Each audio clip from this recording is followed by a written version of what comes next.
Hello friends, ഇന്നൊരു mushroom റെസിപ്പിയുമായാണ് ഞാൻ വന്നിരിക്കുന്നത്. വെറും 5 മിനിറ്റ് മാത്രം മതി നമുക്കിത് റെഡിയാവാൻ. ആദ്യം മഷ്റൂം വൃത്തിയായി കഴുകി വെള്ളം വാർന്നു പോകാൻ വെക്കുക. നമുക്ക് സാധാരണ കിട്ടുന്ന ഒരു ബോക്സ് മഷ്റൂമിൻ്റെ ക്വാണ്ടിറ്റിയാണ് ഞാൻ പറയുന്നത്. ഇതിന് വേണ്ടത് ഒരു ബോക്സ് മഷ്റൂം, നമ്മൾ സാധാരണ കടയിൽ കിട്ടുന്ന ഒരു ബോക്സ് മഷ്റൂം, 1 ടീസ്പൂൺ വെളിച്ചെണ്ണ, ഒരു വലിയ സവാള, ഒരു പച്ചമുളക്, 4 വെളുത്തുള്ളി അല്ലി, ഒരു പീസ് ഇഞ്ചി, ചെറിയൊരു പീസ് ഇഞ്ചി മതി, 1 ടീസ്പൂൺ കുരുമുളക് പൊടി, 1/4 ചെറിയ ടീസ്പൂൺ മഞ്ഞൾപ്പൊടി, ഉപ്പ് ആവശ്യത്തിന്, മല്ലിയില കുറച്ച്.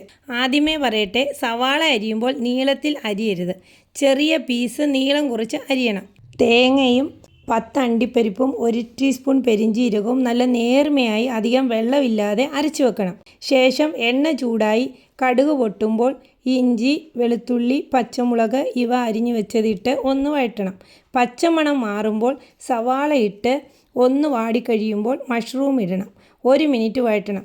ശേഷം അരപ്പ് ചേർത്ത് കുറച്ച് വെള്ളത്തിൽ മിക്സി കഴുകി ചേർക്കുക. നല്ല പച്ചത്തേങ്ങ തന്നെ ഉപയോഗിക്കാൻ ശ്രമിക്കുക. ഒരു തിള വന്നാൽ മതി, മല്ലിയില വിതറി ഓഫാക്കാം. അപ്പോൾ ട്രൈ ചെയ്തിട്ട് അഭിപ്രായം പറയുമല്ലോ. Okay, bye.